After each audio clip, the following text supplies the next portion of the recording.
Live from Cursed Studios worldwide, it's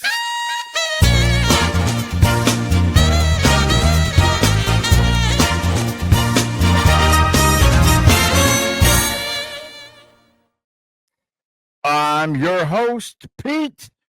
How you doing? Welcome to Cursed Eons, the only podcast where the fluff is real and the tales are ancient. I am joined today by the lovely Argyle and the beautiful Maeve, the elephant, Maeve. Maeve. I'm your host, Pete. Like I said, I happen to be the Dark Lord Cthulhu.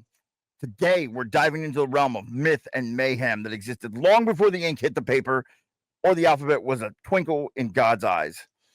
This is the era, quote unquote, stories before the written word. And our special guests here, my friends, are beautifully well traveled. How are you, Argyle? How are you, Maeve? Peachy. I'm doing good. Your guys' resounding enthusiasm to tell stories is amazing. Mm-hmm. But now, each one of these stories will seem very standalone, but they all connected in some core myth. This is the legend of the Unholy Trinity. These are three colossal creatures, the Leviathan, the Behemoth, and Ziz, who are so powerful that they shaped the very landscape of the world. Now, how did a Dark Lord, an irritable dragon, and an elephant with a name that confuses me sometimes meet and see all these magical moments? Well, it all started when Behemoth decided to use a river for a quick gulp of water, and we all ended up stranded in the newly created Dust Bowl. And we were just three little souls covered in mud who realized we had one thing in common. We had some incredible stories to tell, and each of us was there to see one of them in action. And together, their tales tell the whole story. So, without further ado, do you guys want to find out what it feels like to literally be surrounded by evil that's encircling the whole damn earth? Well, I know the Unholy Trinity well, being the Dark Lord. And it's the original big three. The Leviathan, when he literally isn't encircling the earth, what is he doing, you might ask?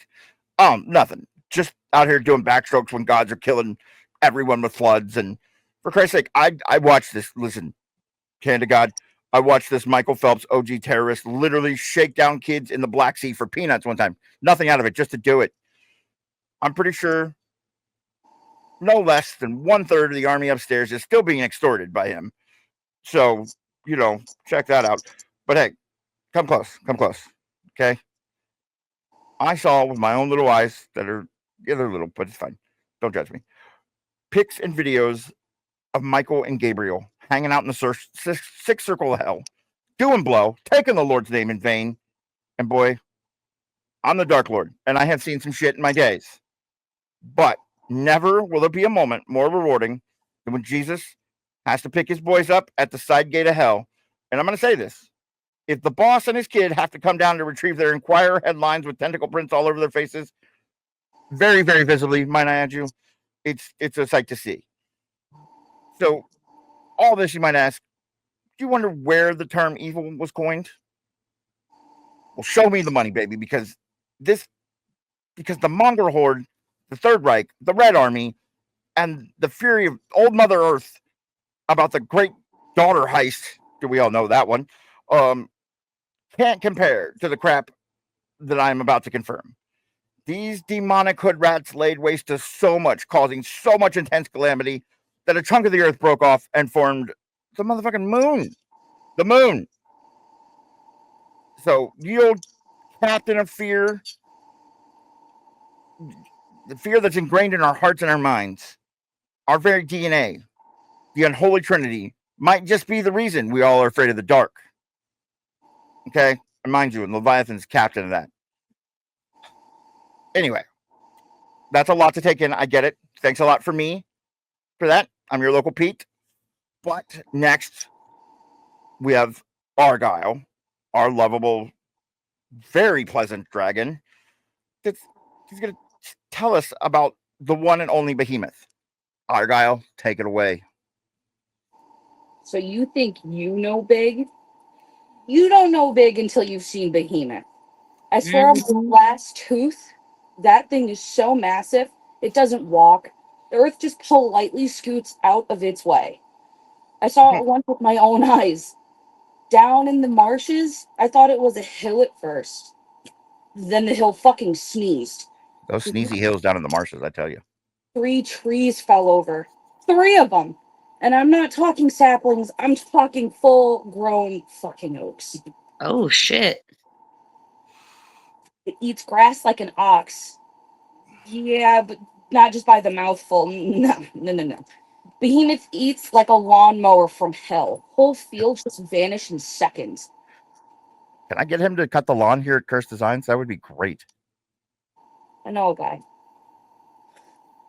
You could plant wheat for 10 years straight, and Behemoth would wander by and turn it into a salad bar before you could even grab the salt and pepper. No salt and pepper, fuck. They say its tail sways like a cedar tree. Lies. I saw its tail swatted a barn clean across a river. Cows didn't even get time to moo. They were just gone. Airborne. Shout out our friend Nick. He's so upset.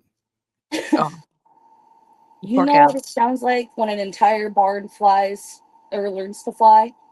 Moo. Pure terror. I'm telling you. Its bones, they say, are bronze.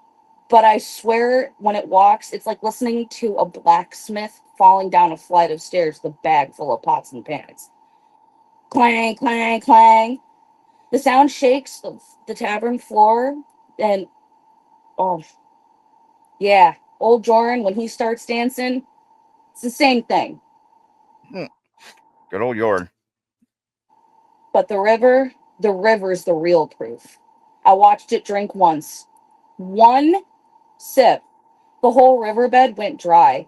Fish flopping, frogs gasping. Even the turtles were just like giving up on life. I had to drag one fish back into a puddle, and he looked at me dead in the eyes like, why did you let this happen? Now here's the kicker. Behemoth isn't alone. The old priests say there's 3 of them. Behemoth on land, Leviathan in the sea, and the Ziz, a bird so big they say it flaps its wings and the wind knocks over cities. Imagine that dinner party. Leviathan slithers in, dripping seawater everywhere. Ziz comes crashing through the roof, and Behemoth has already eaten the table. What do you even serve? Trees? Storm clouds? A side of ocean? And if they even all showed up together, oh, my friend, that's it. Sky's gone, sea's gone, land's gone, boom, done. We'll all be living on a floating plank somewhere, trying not to get sneezed on by Behemoth. Because I tell you, when that day the beast sneezes, whole continents are going to need umbrellas. Let me find out that Behemoth just sneezed and that was the Great Flood. Crazy. Crazy. Also, like, if he's out here drinking, you think him and Leviathan just argue all the time about like, stop drinking my water? Oh, absolutely. Hands down. Well, Argyle, that is a terrifying image and a perfect segue to our last storyteller, Maeve. Maeve, yep. Yeah. Maeve, what you were there for this grand entrance. What do you have for us? Okay. Well, first I want to say hi. My name is Maeve. And in case you didn't know, elephants remember everything. Except for And the names sometimes. I remember the world when before the sky was like empty and there was these wild flying beasts controlling everything and giants were roaming the land. And I remember the day that the sky literally cracked open and the freaking Ziz flew over. You see, it used to be so simple. Like there was this town, Linz. It was in a valley with houses that were like little pebbles and a river that like sparkled really, really pretty in the spring. And the sun was warm. I was just chilling. We all thought we were like the biggest things around, but dude, I was wrong. I heard this boom, like a crazy, like loud thunder. But it was more like a big It was so loud, I could feel my feet vibrating. And all of a sudden, a big ass shadow appeared over everything. It took over the entire sky on God. Bam, nighttime. Oh God. I looked up, and then there was like this like crack through the middle of the darkness, and then like there it was. This it was so huge. It was hard to even imagine. Its feathers looked like 1,000 like rainbows, and the wings stretched from one horizon to the other. It was the great Ziz, the king of all birds, and it was passing right over my townlets. Shout out, Lance. And the flapping of its wings was so powerful, guys. The wind from it bent the trees and even knocked my cousin's fat ass on the ground. And I'm not gonna lie, I was a little scared. I was just hoping that he was passing by, but this freaking guy was holding a freaking egg. And I'm talking 50 times the size of an ostrich egg, my dude, and held tight in his talons. And then out of nowhere, it just dropped the damn thing. And there was this weird, like, high-pitched, like, whistling, like, as it came down, and it just kept getting louder and louder and louder and louder until it just sounded like a blood-curdling scream. And then the town below, it used to be so full of life, just went completely silent. And then there was a smash. And this crap, let me tell you, it didn't just break, it detonated. Egg nuke. Dang.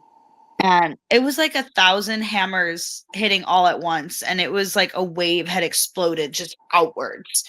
The ground shook. And then there was this like white light that just engulfed everything. Houses were flattened into splinters. And the river was literally pushed aside as if it were nothing.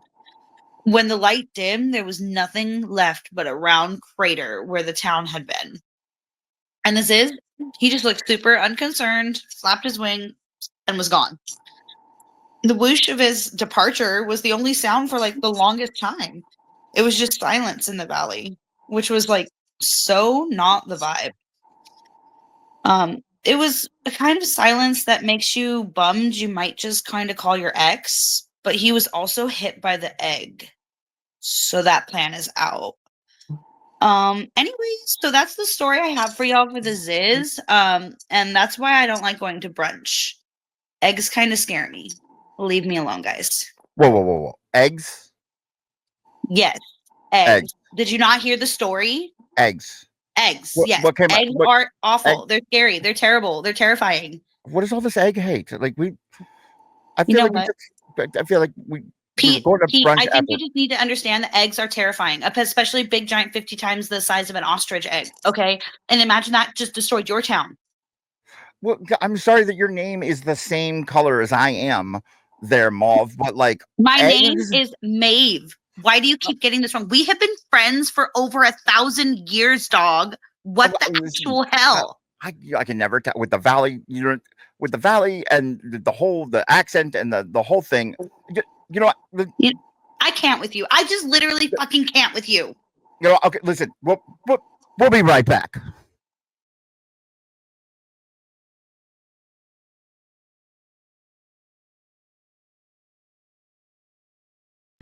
Okay. Come close. Look, I'm backstage. There's a whole thing with Maeve. Technical difficulties, I mean. So my good friend, the Color Purple, thank you for a wonderful story. All right, anyway. So the Unholy Trinity is about brute force and physical terror. But some monsters, some myths, are a little more subtle. So I'm gonna clue you guys in. It's a little secret story, okay? They get inside your head. And I have a memory about this kind of monster. This will all make sense. It's gonna tie the Unholy Trinity together. So, okay. The heart is still pounding after the whole thing with the shade of purple, but everyone talks about being big, loud terrors. But what about the little sneaky ones? You know, the little tiny ones hide in the dark.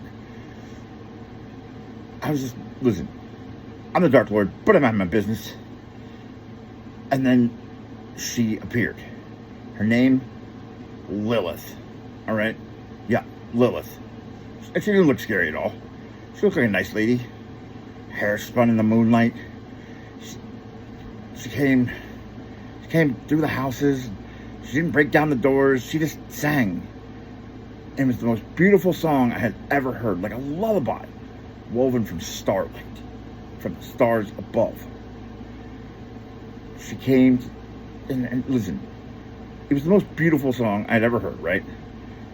It made the babies sleep, the kind of sleep that just wasn't quite right, you know, like just the coma sleep, just is that baby dead? That sort of sleep. And the mothers' faces were all smiles and sunshine, but their eyes, they were empty, just black, soulless eyes, right? And I watched one mother give her baby's blanket away to a total stranger just because Lilith asked her to. I think she was fucking with her, but she did it with a happy little hum. And I saw all this and just I ducked around a corner. Obviously, the Dark Lord stuff, it's tough to hide, but I ducked around a corner, heart thumping like a drum, like, oh shit, this is Lilith, right? So, okay, the fear of that monster isn't about being crushed, right? It's about knowing if the thoughts in your head are even your own. You can run from a stomp, but how do you run from a song? You plug your ears and just run away? Like, we didn't have headphones back then. AirPods are not air canceling anything back then. And the worst part, the part that keeps, well, I mean, I sleep pretty good, but like keeps people from sleeping, is that song. The song she sang. I'm telling you, like, I can bye get stuck in your head, it's a problem. But I'm telling you, this song gets stuck in your head, it's a problem, right? So, it sounded so much like the lullabies the great beasts were singing to each other when they were born, right? When you heard those beasts be born, I've heard stories, right? The rumbling of Behemoth's purr, the whisper of Ziv's breath in the wind, the low hum of Leviathan in the deepest parts of the sea. All of that, just deep in there. And it was all in her song, but twisted and all wrong. It made me realize the biggest monsters out there, the ones that create continents and oceans, must have had a mother. We all came from somewhere. And that mother's song is the most peculiar, most horrible, cursed song ever. So think of that. Think about how evil the Unholy Trinity is. And then think of their mother. Yeah. So, I'm going to wrap everything up. Going to go apologize to my good friend back in a Prince song. And a huge thank you to Argyle, Maeve, for sharing their memories. We're going to have more. Join us next time. We're discussing a much smaller group, but arguably more mischievous monsters. The gnomes, the gremlins, and the leprechauns. Looky day, eh? So have a cursed day for the Eons.